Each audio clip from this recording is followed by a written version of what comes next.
So welcome back, everybody, to Webinar Wednesday from Sight and Sound Technology for this, the 6th of October. Can't believe we're in October already. My name is Stuart Lawler, and as always, my colleague Carl Braille is joining us again.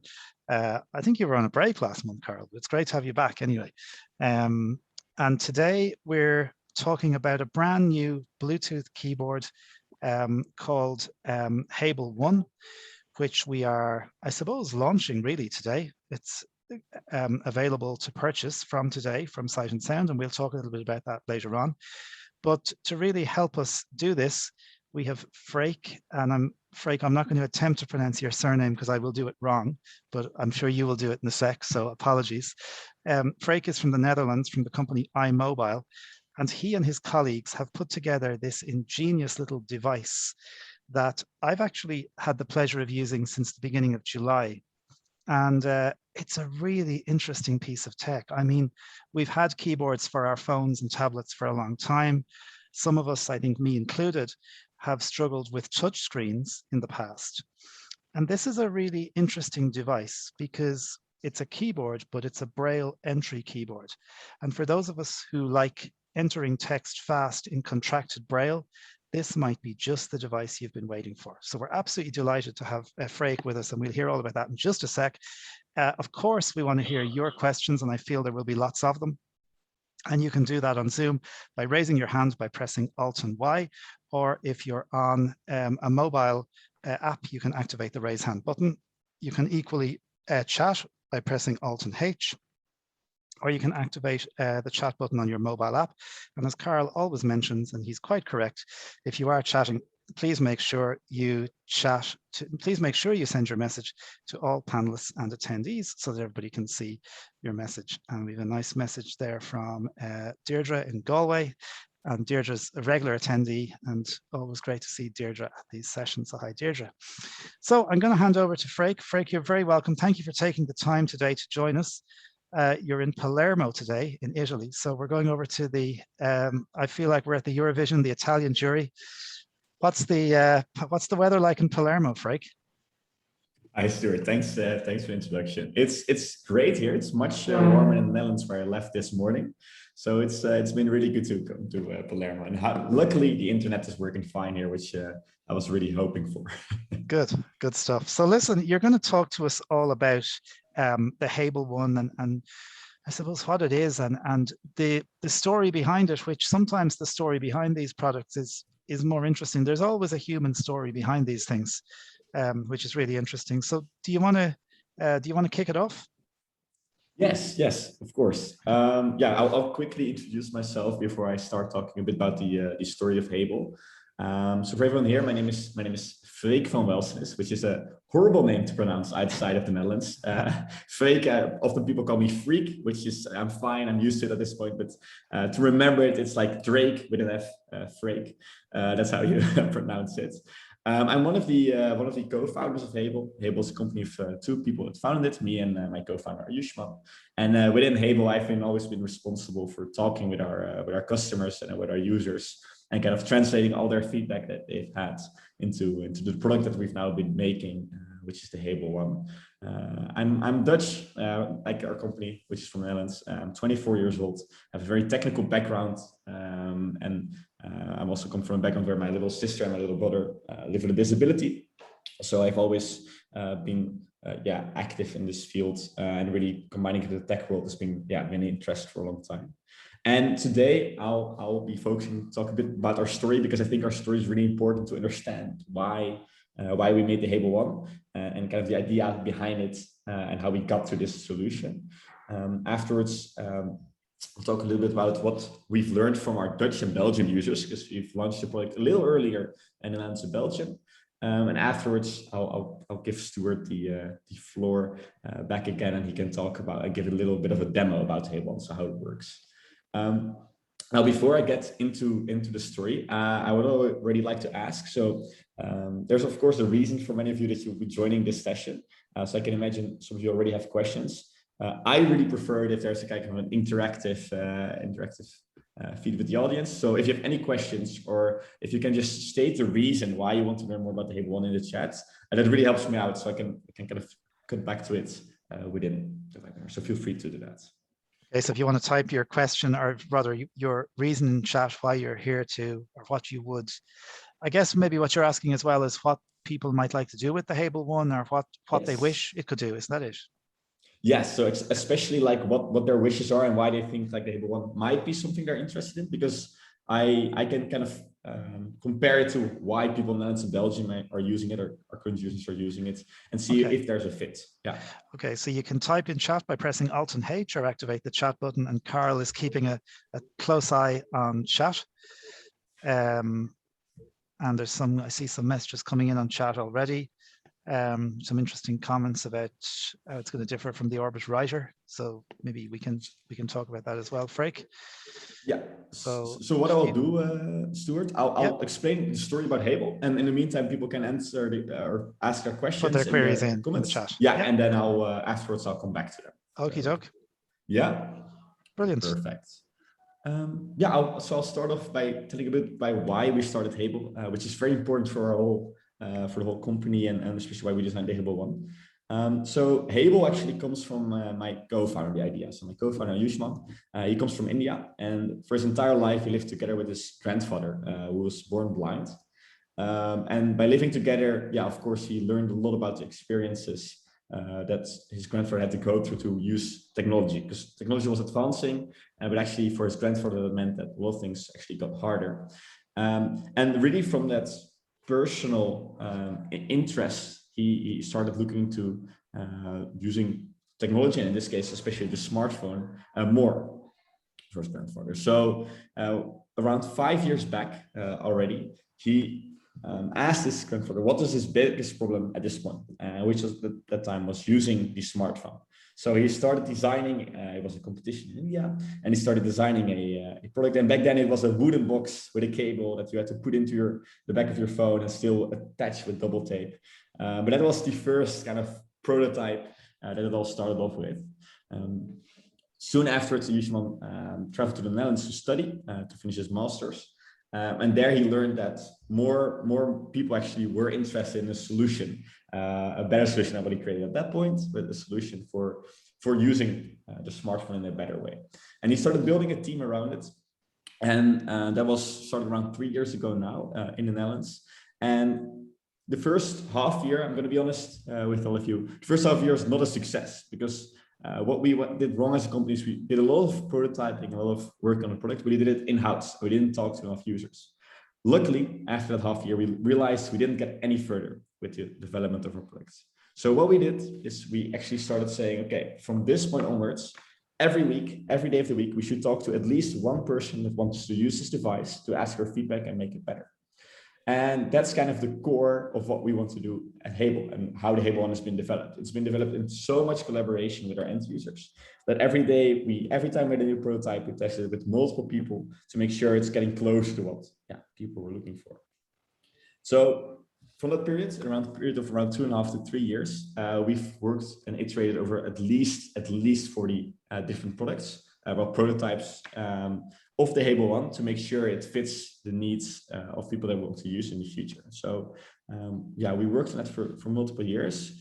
And now is the time where 1.5 months ago, we officially launched in the Netherlands and Belgium with the product.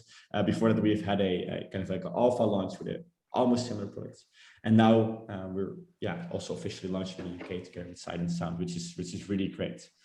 So over that time of developing the product, we realized that the most important thing for a lot of people was that it should be really easy to use. That is like the main thing we were focusing on. We don't want people to completely have to learn a new device. So that we don't want to send a product over where you have to learn everything again from scratch, where it takes you a lot of time before you get the hang of it. No, it's really key that it's intuitive and easy right from the start, and that you can use it right away. And also that it's accessible in every situation. So you'll learn a little bit later that the size of the Hable One is so small it easily actually fits into your pocket. So these were the main learnings and why Hable started. And that's really what you will see back into the device that we're using. And I'm going to already jump, I think, into the first few questions. Yeah, so there's loads of questions coming in on chat, Yeah. loads of queries, and I suppose reasons people are looking for a Bluetooth keyboard. So do you want to maybe go through some of those, Frank, and maybe address some of the queries that are coming in? Yes, I'll just go chronologically, and the ones I'm not answering right away, I'll make sure to come back to them later, just to keep the flow going. So first, the first question is how much it differs from the Orbit Writer, which is a very good question. That's a question we get quite a lot. So the big difference between us and the Orbit Writer is first that the Hable One is something that you can use in any situation. So you actually don't have to place it on a desk or table. Instead, you hold it in the air, which means that it allows you to use it also where you're standing, where you're somewhere else. Plus the shortcuts and the navigation that we use is different to that of the Orbit Writer. And it's designed to really remember it really easily and intuitively. So you don't have to remember as much as working with the Orbit Writer. And you'll learn that by kind of with the first starting guide. So using it in every situation and making it easy right from the get-go is the main difference there. So yeah, how is it different from the other Braille devices? I think it's the Orbit Writer is quite the main competitor, I would say. So the main thing to compare it to. Other devices, again, the Hable One is the most, it's the only device actually that you use while holding it in the air. So it's a different way of using it when typing the buttons towards you, which is very unique. And also the size, fitting right into your pocket there is the uniqueness of it. I also forgot to mention, yes, it does run on Android and on iOS and also on phones and tablets. Works on both of them. I'm seeing a question from Nick. Typing long text messages from some websites. Yes, that's the text messaging, especially typing, is one of the key reasons why people currently use the Hable One. Typing, it's just really, if you're familiar with Braille, it's really easy. In a few seconds, you'll get the hang of it. And really typing in any situations, especially longer text, and editing these texts becomes quite easy. I see a question from Abu, how accessible is it to voice? So you can actually easily activate voice as well, with there are shortcuts to use voice. Although we do recommend, of course, it's really intended initially to use for typing as well. So you can completely control your phone voice over TalkBack, but typing is also a big part of it. So if you were familiar with typing Braille, I really recommend using it as well, of course. I'll quickly go through it. So Oren says it doesn't have any Braille skills. That's correct. So it's just an input device. It's very good to mention. It's just used for input of Braille and navigating to the phone. I'm just reading through them, by the way.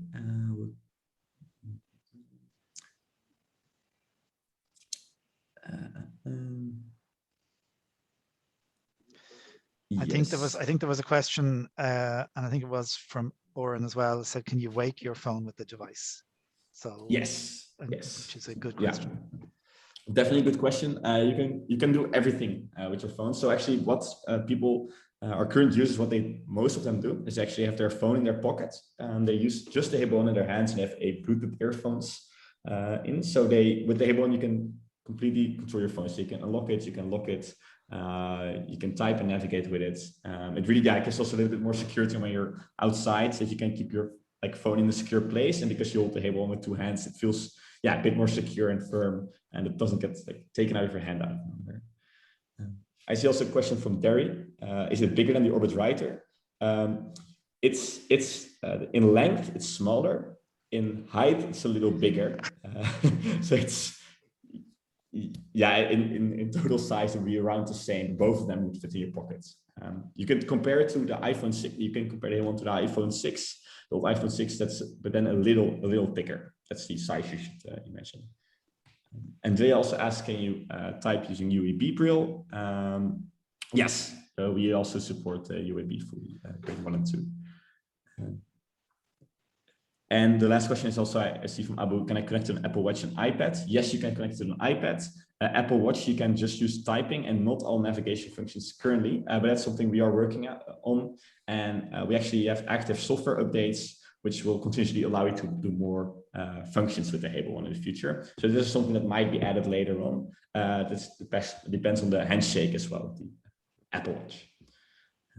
Thanks for these questions. I really like it because I can understand what people are looking for in the webinar. So keep them coming, and I'll continue in the flow. So yeah, I've got multiple questions also around why and what to use it for and what people are looking to use it for. And that's something I want to explain a bit more right now. So I'll tell you about the experience of current users of the Hable One. And we have actually defined 3 main groups of people that are using the Hable One right now. The first group of users, and these are the real initial users, are people that are quite fast with using voiceover or the talkback, depending on iPhone or Android.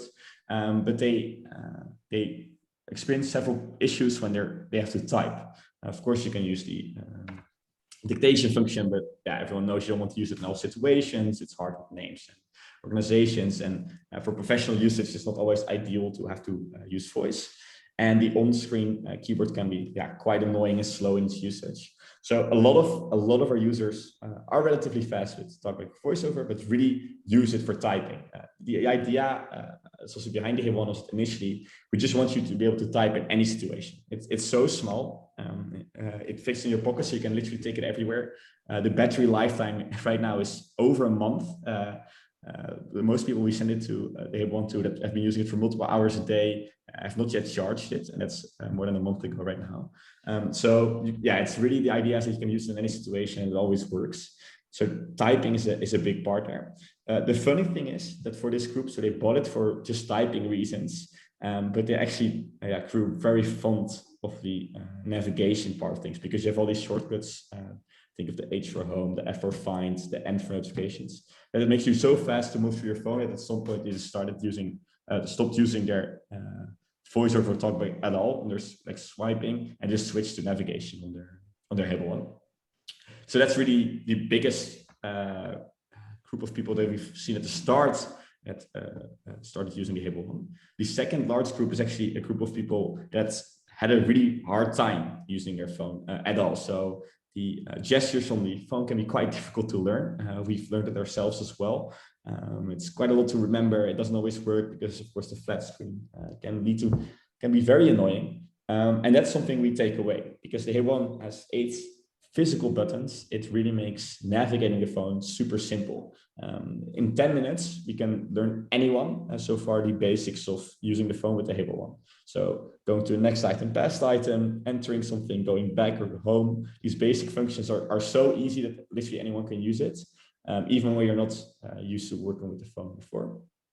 So that group is something that's really growing right now for us, because more and more people are starting to learn about it.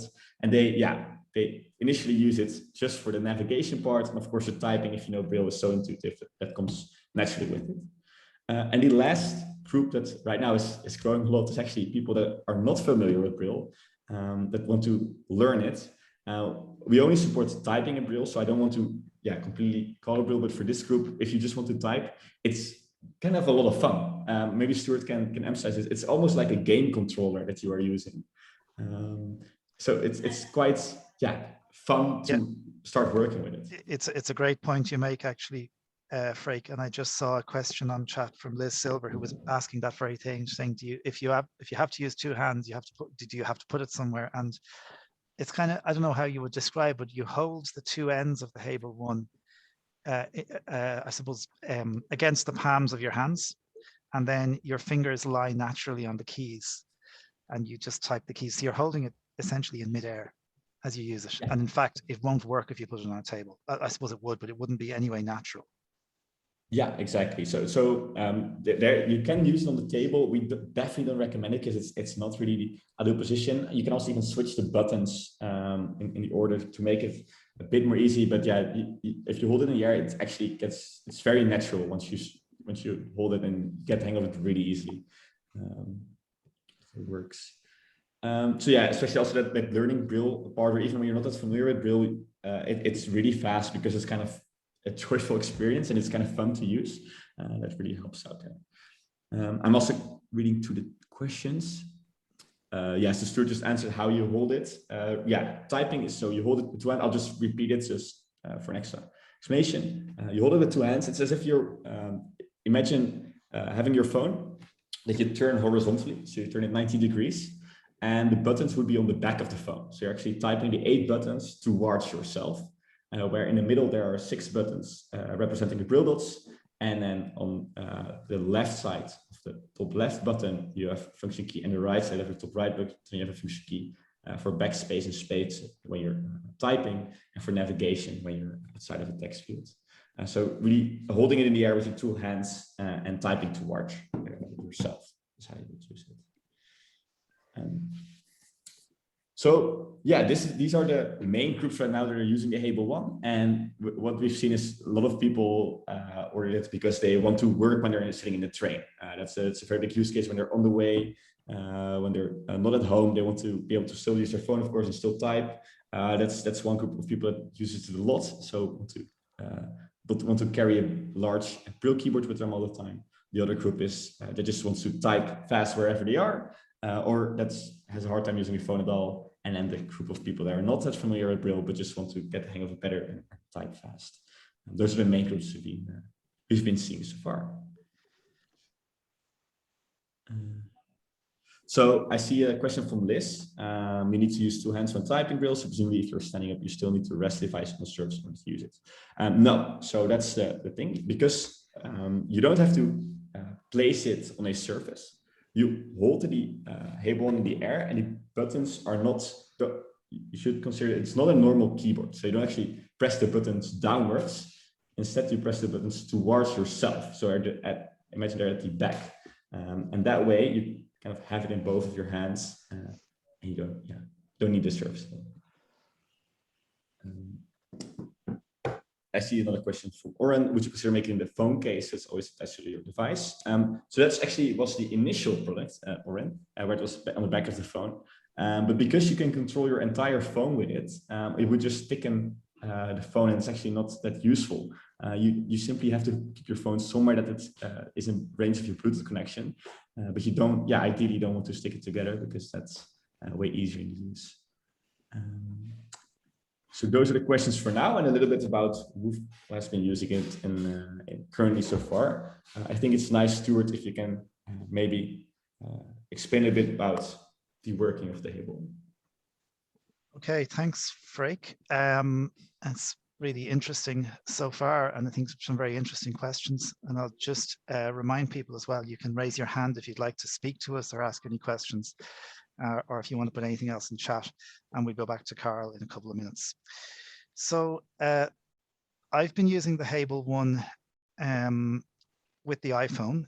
It is operational on Android as well, and indeed on Windows if you want to type text, although I haven't used that. I suppose the interesting thing about the Hable One is that it's doing Braille translation inside the device rather than on the phone, as most other Braille keyboards would do. So the Braille translation is happening in the Hable One. So you pair the Hable One to your phone using Bluetooth, obviously. And once you're set up, every time you turn on the Hable One, there's a vibration to let you know it's turned on, and then another vibration to let you know when it has connected to your phone. And then, as Freek says, you can pretty much put the phone in your pocket. In fact, you can have the phone in your pocket all the time and operate everything from the keyboard. So Freek mentioned some of the shortcuts, like H. If you hold down H, it goes to home. If you hold down the letter L, for example, it jumps to the top icon on your phone screen. If you hold down dots 4, 5, and 6, it jumps to the bottom icon in the dock. If you hold down the S key, which would be dots 2, 3, 4, it goes to the status menu. If you hold down IN, which is dots 3 and 5, it'll go to the notification center. So you can do all this sort of stuff from the keyboard, but you can also do things like play and pause, which is dot 5, or play and pause speech, which is dot 1. Go to the app switcher, which is dot 3. And then you can use combinations of keys to do different things. So pressing dot 7 and 8, or button 7 and 8, as they call them, will allow you to navigate through the screen as though you were swiping.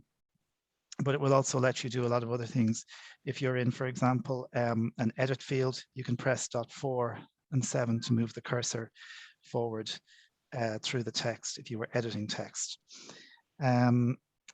You can press dot 8 or button 8, which is the space key if you're writing in a text field, or you can press button 7, which is the backspace key. And then the other 6 buttons become the Braille keys. In terms of the battery life, it will give you, well, I've had weeks of battery, but you can check the battery status on the device by holding in dots 3 and 6 or buttons 3 and 6, and you'll get 3 vibrations, 3 fast vibrations to tell you the battery is fully charged, 2 vibrations to tell you it's kind of midway, and 1 vibration will tell you it needs to charge, and it charges via a USB-C cable.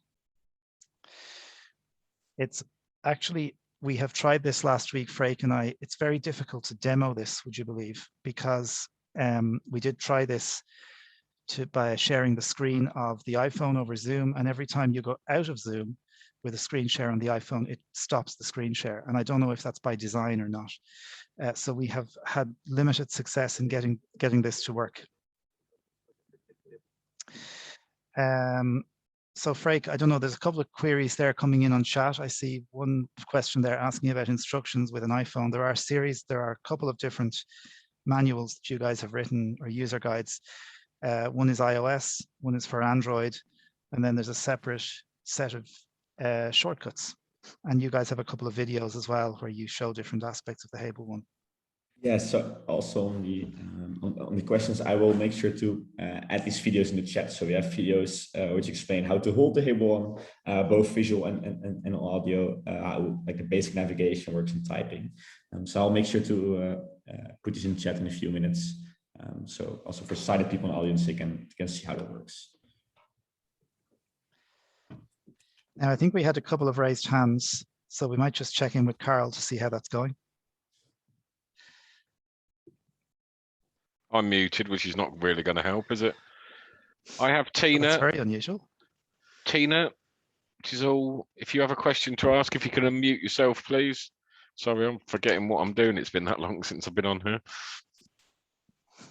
You just have to unmute yourself, I think, Tina, if you get the little request to unmute. And if not, we'll move on. There's another hand, I think. Right, that one gone. We have John Wells. Good afternoon, Mr. Wells. If you could unmute, please. Hi, John. We're going exceptionally well. 0 for 2. You just have to accept the unmute. There you go. There you go. We have you. How much does it cost? And presumably I can buy it from Sight and Sound, can I? You can indeed. It's 239 British pounds, or if you fancy paying in a more exotic currency, it's 286 euros. Now, Carl, do you want to give the even better news for today? Yeah, I'm going to charge you 20% more if you want to buy it. Oh no, sorry. If you say that you've been on the webinar and have got the information from us, I'm allowed to give you a 10% discount on that price. So that's £223 off. I should be on the Sight and Sound. £215, 10 pence. We won't split hairs over 10 pence. Okay, I'll charge you 50, John. Seems I know you. Thanks very much for your help. You're very welcome. Sounds fascinating. Thanks, John. So I think there's a couple of people asking about the cost. So that's the cost, and there is 10% discount if you want to get it from this session. And if you say you were at the webinar Wednesday session, you will get a 10% discount on the prices that Carl has just mentioned. That also, just for the Euro people with us, that works out at 257.40 in euros. I did just see, I think we have, where did I see that? I'm sure I just saw something in US dollars. Oh, what is the cost in US dollars? That's probably a good question. Is there a distributor in the US, Frake? There's a few people from the US who are on this call. So currently, no, we don't have a distributor in the US. We probably have to check in with you how that works. I don't think we have discussed it. Okay. We could price it. The problem is by the time you've gone through duty, and everything else, and shipping costs alone, the shipping cost would be phenomenal to ship it out from the UK. But if you want to drop us an email, I could give you pricing. I'm sure we could work it out to ship from here to the US. We've shipped to further afield places like Australia and stuff. So if you want to give us an email on our sales@sightandsound.co.uk, put for the attention of Carl, and I can do my best to try and work out a price for you. That's great. Frank, there's somebody asking if it comes with a case, and maybe it's worth mentioning there's a strap, isn't there, that comes with it, or a little loop to connect it that you can use. Yeah, so it comes with a strap that you connect on your wrist, so it doesn't fall out of your hands. That you can also adjust in terms of size, and it comes in quite a nice box, I would say. But that box is not something you could put into your pocket, so there's not a case for in your to put it like a sleeve to put it in. On the other side, we really focus on quality as well. It's a device that you should stay with you for several years. We've actually co-developed it with a company, and that's actually responsible for a lot of the development of Philips products, so Philips quality products. So that's something we have really invested in the quality of the product. So a case is not necessary in that sense as well. We've just had Andrea come on about, can you use the Hable to complete web forms? Yes, that's also possible. There's actually a part in the manual that explains how to work in forms. Yeah. Okay. So you can that would be on a mobile device, I suppose. Yes. So that's on a mobile device or a tablet. It works really well with it so far. Of course, unless the web form itself is very inaccessible. But yeah, really okay. Caroline Twos, who's I think our Canadian winner. Yes, she just asked if you could just describe the device. Now I've got the full dimensions here, if that helps, just to sort it out quickly. That's if they're correct, that is. You're looking at a device, Caroline, you have 8 buttons in total. The dimensions, it's saying about 100 millimeters by 46 millimeters by 8 millimeters. Now, I'm not sure whether that 8 millimeters is correct, because on the image it looks a little bit deeper, but I guess that's the middle section, isn't it? That's the middle section. Yeah. So it is a tiny little bit of kit with the buttons are positioned differently to what you'd see on any other Braille device, aren't they? They're going away from you, up and down, rather than actually across. You can imagine it as the as the Braille back. So if you want to type Braille in, for example, your iPhone with the that's allowed by voiceover, that's kind of the position that the buttons are in, but instead it's a physical keyboard. It's also typing towards. So that's how the buttons are placed. We have a question from Trevor. Trevor asking, does it work with Windows and Linux? Does it work with Linux, Frank? I mean, have you guys tested? Typing works on Linux, and Linux, Windows and Mac, but not navigation part. Yeah. And presumably on Windows and Linux, the translation is on the fly as well, isn't the same thing? It's doing the translation from the keyboard. Okay. Yeah, so that's the nice part of it, because we do the translation. It's like a computing powers in the Hable One itself. So it doesn't matter kind of which device you connect to it. It still works. I just saw Fiona Gameson. Fiona, I saw your hand was raised, but I think it's gone back down again. So I don't know if you meant to raise your hand. If you did, please put it up. And I see a message from Daniel. There's no drivers for Windows because it just connects as a Bluetooth device. Isn't that right, Frank? Yes, no drivers needed for any device. Yeah, just connects. We've got some hands. I'll just quickly move to some hands. Okay. We've got the Mr. Derry Lawler. Not sure who he is. Regular Hello. attendee. Great, how are you keeping? I hope you're all doing well. Great keyboard, I must say. I just what material is it made from, Stuart? Is it plasticky or is it shiny or smooth? That's really. And how fast can you type on it? It's plasticky. At least it feels plasticky to me. I can type pretty with holding it in my hands. I'm going to try and bring it very near the mic to see can you hear it? So Have if you I used write, the Albert Writer? no, I haven't used the Orbit Writer, but I have used the one that I've used that is similar to this, or similar to the Orbit Writer anyway, is something called the Braille Pen Slim from Harpo in Poland. Yeah. I would probably say the keyboard on the Braille Pen Slim is nicer than the keyboard on the Orbit Writer, but Yeah, definitely. on the Orbit Read. So yeah, it's pretty. This is the keys of it at the moment. Oh yeah. You can build up a good speed. Yeah, and you just hold it between your palms. All right, very good. Can't wait. Must get one and try it out. Thanks again. Great. All right, great Terry, good to talk to you. Cheers now. Take care. Brilliant. Oh, sorry, I'm miles away. Right, there's loads of hands now. Tina's back. Tina, if you could unmute yourself, please. Oh, you did it and then muted yourself again. Try again, Tina.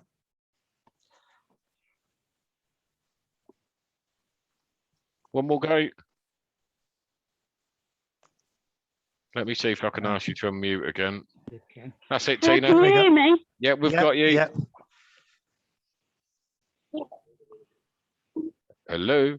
we can hear you, Tina. Can you hear me? It's Tina. Yeah, we can hear you. Oh, you can hear me. Yep. Yes. Oh, good. I was going to ask, does it have actually a Braille display on it, or is it just for typing Braille into the device into my devices? It doesn't have a Braille display. It's just for typing Braille. All right, okay. And could you give me the thingy sized in centimeters? I don't understand millimeters. 10 centimeters by 4.6 centimeters by just less than 1 centimeter. All right, and what sort of shape is it? Is it a square or is it a rectangular? And the depth of it. Sorry about this. I'm being a pain. You can compare it to your phone. So it's almost as the smartphone you're using. I'm not sure which phone you're using. It's like your smartphone you're using. It's just a little thicker, and on one side it has physical buttons. That's how you can imagine it. Yeah. Same shape. And it has 8 buttons with it. So, do you have to do computer Braille on it, or can you just do normal contracted? You can do contracted Braille. So it'll translate as you type. All right. Thank you very much. Okay. Thanks, You're Tina. very welcome. Thank you, Tina. We've got a few more. Hang on 2 seconds. Oh, come on. Fiona. You might just need to unmute yourself, Fiona. Fiona Gameson. There we go. There's Fiona. Sorry, it takes a little while for this to get round to unmuting. 2 questions. One very straightforward, which is with the voiceover, one has to double tap or use, I'm using Braille Sense dots, space dots 1 and 4. Is there something similar to the double tap motion on the Hable? Yeah, so you would Yes. press the buttons 7 and 8. Sorry, Frake. Yeah, correct. So you Right. press buttons 7 and 8 together, Fiona. So to you do can, that. you can navigate round your screen with the buttons as well as writing into it. So whereas I tend to use swipes to get round the screen and then write in where I get to, you can actually do everything from the keyboard. Yes. Right. You can, you can fully, you can both navigate and type on it. So you don't have to do any swiping on your phone anymore. Oh, how sad. You must be the first person to ever actually say that. It's everyone else has always moaned about the swiping, the 3-finger gesture, and God knows whatever else. Well, I maybe it's because I've got very small hands. I seem to manage to type quite rapidly on the. I have an iPod Touch, and swiping I don't find too much of a problem. But I think this would make it even quicker. Oh, and that's the other question I had. I am a very fast Braille typist, and certainly using Google, things like Google Mail and things like that, I type too fast for it to accept my Braille. Is there a limit on the speed you have to Braille on the Hable? No, maybe. Well, so far we've tested with very, very fast Braille typers, and no one has been able to break it yet. So if you would, that would be there's very a challenge. I'll just add to that, Fiona, and say that with contracted Braille typing very fast, we did find some little things the odd time. I know a lot of them were fixed, and I think that's where the updates come in as well. So with UEB in particular, there were a few things that were being worked on. I think uncontracted Braille is fine, but I did see the odd translation issue if you typed very fast.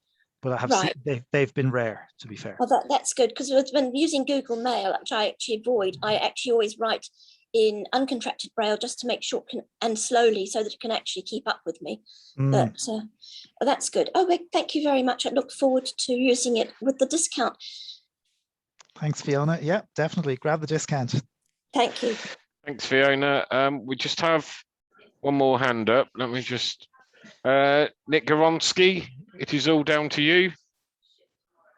Space. Okay, yeah. My question has to do with the fact that I'm actually in the US. And one of the things that I was wondering was with, because I mainly use Android on my devices. So how would you, number one, how do you set the keyboard up with a device? And two, how do you actually update the keyboard software? And of course, number three, which is if I buy this device from you and it doesn't work, do you offer any refunds if we ship it back within, say, a certain number of days? And how long is this webinar discount good for, number four? I'll kick off with the first two questions. I think that's, and then I'll leave the comments to it. Yeah, they're the easier ones. Yeah, I'd rather answer your first two as well. Yeah, so would I. The device, it works as plug and play. So the first time you connect your Hable One with a phone, it recognizes whether it's Android or iOS, and it automatically goes in the right stance. You don't need any app. It just works from the box. If you then later on want to connect it to a different phone, switching to iOS or switching to Android, you can manually within the Hable One change these settings. Updates are currently you have an USB-C cable that comes with the box for charging, also for updating. So you have to plug that into your PC, and then there's a online tool that updates your device. That is right now. We are working on development of an application which will be there in the future, but for now it's via the PC that software updates are done. And I would say that the update process via the PC app is very straightforward. So you install a little client that'll download the update. You connect the keyboard to your computer, and it'll do that. Okay. I suppose in terms of question three, Nick, we don't know if we can if it is going to be possible for us to sell it to the US. I think that's what Carl was kind of mentioning the last time in relation to shipping. Okay. It's very difficult, and the issue is, I mean, I suppose shipping out there initially is not a problem. Okay. If you had any problems with the device, right now this is when it can become an issue, because if we have to repair it, or it has to go back to Belgium to be, or Holland to be repaired, we've then got to try and get your device back from the States. Now, by the time all this has happened, and the amount of shipping costs and everything else that could be contributed to it, it will outweigh actually what the device is worth. So we have to be mindful of not just selling you a device because we want to be able to support it. That's what we pride ourselves on here, is our support. We want to make sure you've got the full support that will come with the device. And it's a very risky situation to have it 4,500 miles away minimum across the pond, knowing that we may not be able to support it for you. So it's down to Freek to hopefully find a reseller in the States something that would make everything one heck of a lot easier, obviously, for you guys across the pond in the long run. Even if it was something that you bought from us and someone over there can support it eventually, would make it one heck of a lot easier for everyone. So but I mean, like, can people in the US buy products from you? Yeah, there's nothing stopping it. We Okay. have to, with regards to this, yes. Some other things we're limited because if they're sold in the US, we have to be careful we're not interfering with the distributors over in the US. Right. Because we can get done for breaking different agreements we've got Right, with I understand. companies that we resell for already. So Right. yeah. Well, okay. So if I was interested in a US price, and I get those other people, but I don't want to ask questions, but just email the sales address and just ask about the US price and this way, and like how obviously this 10% discount, if you were to ship to the US, that 10% discount would probably not really apply, right? Or would it? To be honest with you, it'd apply regardless. At the end of the day, us shipping to the US is going to come at your cost. Okay. So that's the issue. I can give you a 10% discount because the shipping's not going to cost me. This sounds really horrible. It's not going to cost Sight and Sound as a company any money. Whatever the cost is and whatever we work it out to be is going to come down to an additional payment to you. So you also need to work out if it's a viable option to buy it, and say we charge you $300 for the unit. Okay. And then you've got to pay another $150 to ship it and insure it. And because we have to make sure we're covering our duty costs as well, because the moment we ship it from here, our couriers are going to say you've got to pay duty, or as soon as it lands in the US, they're going to bill us instantly, or you. And we don't necessarily want them to bill you. Right, understandable. So on average, from where you are to the US, how long would that take? To be honest with you, there's no reason why it wouldn't be if we had stock to get it shipped.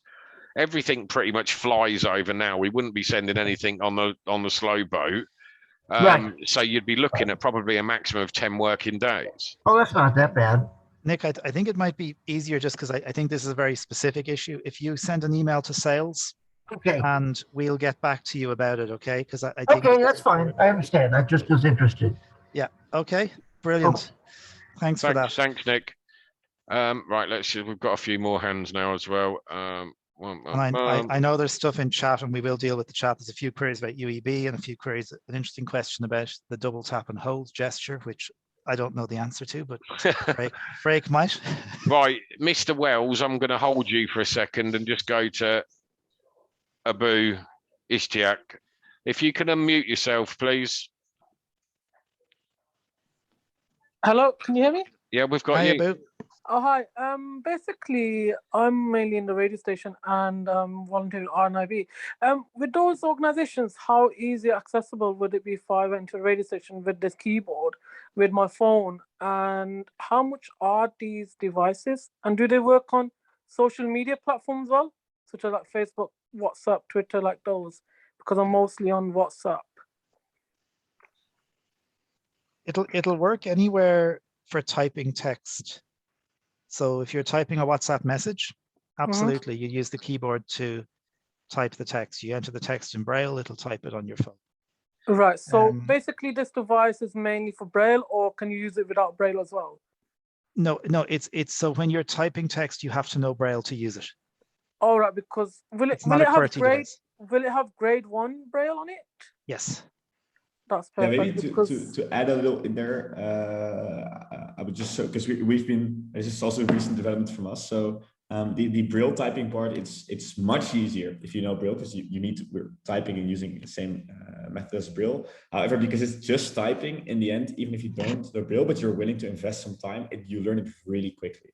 Because it's only a few combinations that you have to remember. Essentially, at least for grade 1, grade 2, of course, takes a lot more time. And how much are these devices? At the minute, the RRP is £239. With the webinar discount, it's coming in at $215.10. There will be a carriage cost involved with this because of the batteries in the devices. We can't send it blind free post because Mr. Postman will destroy it like he did with hundreds of devices we've sent out in the past. No, that's fine. And do you have like online where we can see if there's like a YouTube channel for these devices as well to see how they work? Or how... There is loads of information on YouTube at the moment, isn't there? Because I know we've been sent the information that so there are some Frank has videos. put on. There's videos Yeah, because I love my technology and it's good to try new techs out. So do you actually go out for doing demos as well, or is it just on seminars at the minute, webinars? It's not a device, I think, from our perspective, that you would go to do a demo. I guess if there was an exhibition, I'm sure it will be on our stand. Carl probably is better to answer that question. It's a little bit more difficult, bearing in mind that the guys that will be coming out with it would have to have the device connected to their phones. And even if you wanted it connected to your phone, it starts to put a few issues with forgetting devices constantly on the Hable and reassigning them if we're going to constantly do it. I'm sure at some point they will go out and the guys will be out and about, and all our field guys will have devices. It's whether or not they. I'm to be honest with you, I'd say yes. At this moment, don't tell them I told them that. If you do arrange one, I've done classified as grade 1 Braille, but I would like to try it as well because I type a lot. When I'm trying to send a message on WhatsApp, I use the voice dictation or I double tap it. Where when I'm typing, it's quite slow to type the whole sentence, so I use dictation. So there are quite some sources online. I already posted in the chat some YouTube videos which explain a bit more about the basics of the Hable One working. Also, I will share this later, and there are several getting started guides about the Hable One, which actually will be like a word file in 7 chapters, which explains how the Hable One works in a range of from very basic working to advanced and expert. So you can kind of for yourself gradually learn to use the Hable One even when you're not familiar using Braille. That material can be found on our website. I don't think it's needed. Like so far, it's not been needed that you get a demo from someone, because with that guide, it's really intuitive to learn the basics, and you can probably learn it yourself quite simply. Thank you. Brilliant. Thanks, Abu. Thank you, Abu. Great. Right, we're just gonna rush on quickly. Hang on 2 seconds. Let me get rid of this. I'm just gonna quickly run through a couple of the questions that have come in. Alice, there won't be a discount online for it. We haven't been able to set up a code. It's easier for us as well, and you'll get charged a lower shipping fee if you contact the office direct. So I'll put the contact number and everything in a minute, because our website specifically set up to charge £15 carriage, whereas it'll only be £9.95 via the office, so you will actually get it cheaper. Just quote to any of my team that you've been on the webinar with us, and they've told you that you can have a 10%, and that's fine. That would do for us. Sorry about that. Right, do we want to just take, oh, John's lowered his hand now. We'll have Liz, can you unmute, please? Yes, yeah, am I unmuted? Hey, Liz, we can hear you. Yeah. Apologies, this is a very basic question, but I'm slightly confused because I saw earlier on, is it Frank? So again, I'm not quite sure how to pronounce his name, but I thought he said you didn't actually press the buttons. But so I can't quite get my head around if you've got a device where you've got buttons to press, but I think he said you didn't press them, or you did something slightly different. Have I got that completely wrong? So Liz, so you do press buttons. It just you don't. It's not a normal keyboard, so it's not something you place on the table and you have to press buttons down like you're used to. Instead, it's something that you hold in the air with buttons on it you have to press, but you press it towards yourself. So kind of imagine it as if it's on the back of your phone, the buttons, and that you have to press. That's the idea. Right. Does that make it more clear? So you kind of press them downwards, sort of like downwards in terms of. They are just buttons, Liz. They're normal buttons. Okay. Just normal buttons that you depress to make the motion, as you would do on a Braille Sense, right, or anything. Yeah, that is exactly the same format. Okay. Okay. And the buttons are facing on the facing furthest away from you, I suppose, and you press them into the machine, Yeah. towards your chest. Right, just going to go for Ian Lackey. We'll just get through these last two hands, and then we can go back to the chat box if okay. Ian, if you could unmute yourself, please.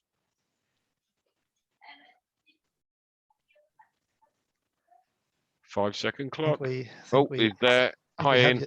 Hi, Ian. Hello. A couple of questions. One is, as a Braille display user, I have full control over everything that VoiceOver can do. Do you have that kind of control with this device? Somebody asked in the chat box a question about a double tap and hold. And my question would be, can you have full control over things that you can do in the rotor? And the second question is, sometimes you find that you have to enter something like a password in 8-dot Braille. Can you change from contracted, well, from 6-dot Braille to 8-dot Braille easily? Yeah, so Ian, first answering your first question, yes, you can fully operate VoiceOver. There are a few functions that other Braille devices use that we don't, but these are the ones that are hardly used, and we decided to leave them out. Apart from that, you can, yes, indeed use all the functions that you'd like to use. Also, if there's any function that wouldn't be in there that's used a lot, we can always update the software to enable it in there, but so far we've used all the main functions. We don't provide the option for 8-dot Braille, so it's just 6-dot Braille contracted and uncontracted. So there are instances where, for example, if you've got to enter a password, you could be stuck. Ian, in my experience of using it, that has not happened. Now, I suppose I can't be absolutely certain. Any passwords I needed to enter in which there was some punctuation in upper and lower case, I just entered the password and it translated. Yeah, we do support all punctuation marks. I have not heard any complaints about or something missing yet, but yeah. And on the rotor, the rotor also works. Yes, rotors. You have full rotors access to all the things. You can go up and down the rotor, and you can go up and down go to next things items. And Ian, for example, you could do something like, and this would be one instance where it might help you, if you needed to enter a password and you couldn't find a character, you can press the SH sign to unhide the keyboard on screen, the on-screen keyboard. So as you would with VoiceOver on a Braille display, where you'd press space with SH. Yeah. Okay. Thank you. The query about from Caroline, it's a good question. Is there a double tap and hold command? Frank, I didn't find one, but I'm not sure if there is. Yes, there is. We slightly changed the mapping, so I'm not sure from the top of my head what it's mapped on right now. But yes, I know it's there. Okay. I would have to recheck for you. And there was two queries in relation to UEB, and I'll try to answer them. And Frank, if you want to jump in as well. I think the query from I think it was Andrea, and Andrea, if you want to maybe clarify it in case I didn't understand it correctly, you were asking about capital letters, and that you would have to use capital letters if it was UEB. I think the phone might be smart enough to insert a capital letter if it sees after a full stop, but I haven't tested that. The other query was whether other languages are supported, other Braille codes are supported, other English Braille codes are supported rather outside of UEB, presumably UK Braille. I think it's just UEB, Frank, am I correct? No, actually, we support multiple languages, which you can switch between, but that's like different languages like French, German. Yeah, but not in the English Braille code. Not in English Braille, no. English okay. This kit been used to drive an Apple Watch. Thanks, colon right parent. So it is UK Braille, it is UEB Braille in the English-speaking world. And that's really because, you know, the world is moving towards UEB, whether people like it or not. And that is the code that will be used pretty much exclusively, I think, in the future in the English-speaking world. So and we would have certainly been suggesting that over the last couple of months. So I take some responsibility for that if people don't like it. Brilliant. Right, I have one more hand, Mr. Wells, again. Please unmute yourself, sir. Zoom webinar, lower hand button to activate. One quick question, Carl. Is it easy enough to pair up to my iPhone? I've only got an iPhone 8, but will it be easy enough for me to pair up on my Todd? They're all there. It's easy, yeah. It's once you've got the accessibility, I'm presuming it's the same as attaching a normal Braille keyboard. So you just literally, the Bluetooth's on, it will click on find device the moment you do it, and it'll pick up any Bluetooth devices you've got near it. I'm assuming it's named Hable One. So when you scroll down the list, it will be there and available for you to just connect straight to it. Pretty much exactly it. That's magic. Thank you. Yeah. Thanks, Carl. You're very welcome. It even sounds like I know what I'm talking about. Like, go figure. Right, we do have some questions. Right, what I'm going to just have to let you guys and make you guys aware of is we are still awaiting our stock. We hope to have had this in by now, but at the minute we're putting it on a 7 to 10 day wait for stock. We are waiting for information back on when it will be here.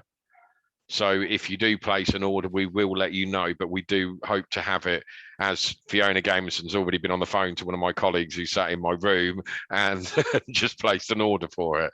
So it's getting very excited about buying them. But yeah, we don't currently have stock. These are due imminently, and we hope to ship them, like I say, very soon. Bearing in mind, this is a brand new product that's just been released, so we're trying to get stock. We are buying a load of them, so hopefully we'll have more than enough for everyone that wants one.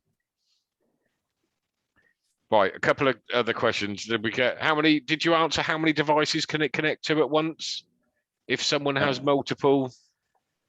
It can connect up to, if I'm not mistaken, to 5 currently. But there's not a fast switching between devices, so it's not ideal to connect to multiple. Yeah, that should be more than enough anyway, shouldn't it? I hope that answered your question, Caroline. Trevor Line, sounds like it could be a great device to help users learn Braille or practice. Yes, for sure. So that's definitely one of the cases for typing Braille. Actually, in the Netherlands, all the schools for children who are blind are right now using the Hable One, especially for that reason. Yeah. Excellent. David Quambis, which fingers are on which keys to use the keyboard? It's your index finger on .1, middle finger on .2, and ring finger on .3 on your left side, and the other side is mirrored. So index finger on .4, middle finger on 5, and ring finger on 6. And then your index finger switches also to button 7 and 8 for the function keys. That's easy, wasn't it? Right, hang on 2 seconds. Let me see if I've missed any. Oh, yeah, webinar discount. No, you didn't know. David Quamby's asked also, is there a website when we can see some reviews of people that have already purchased it? I think the problem with this one, David, is because it being a brand new product, that if you can't trust our Stuart reviewing it, we actually have some, Carl. Actually, we have, I think, like 20 reviews, out of which I think 2 are from English users, which are like the really early pilot users, and the other ones are Dutch users, but they've been translated. I will send the link in the yeah, if you could put the link in, that's great. It's always nice for someone to have a little bit of reassurance, isn't it? So yeah. That's great. Let me have a quick look. And I don't blame David for not trusting me. I completely get where he's coming from. It's okay. Don't be fooled by that smooth voice, David. Trust me. Right. I think we went through the Apple Watch part, didn't we? About obviously it not necessarily controlling the watch. Yeah. So Michael, typing is supported. Yeah. It's just typing that's supported on there. So it's obviously connected via the phone and will control anything that's on the phone.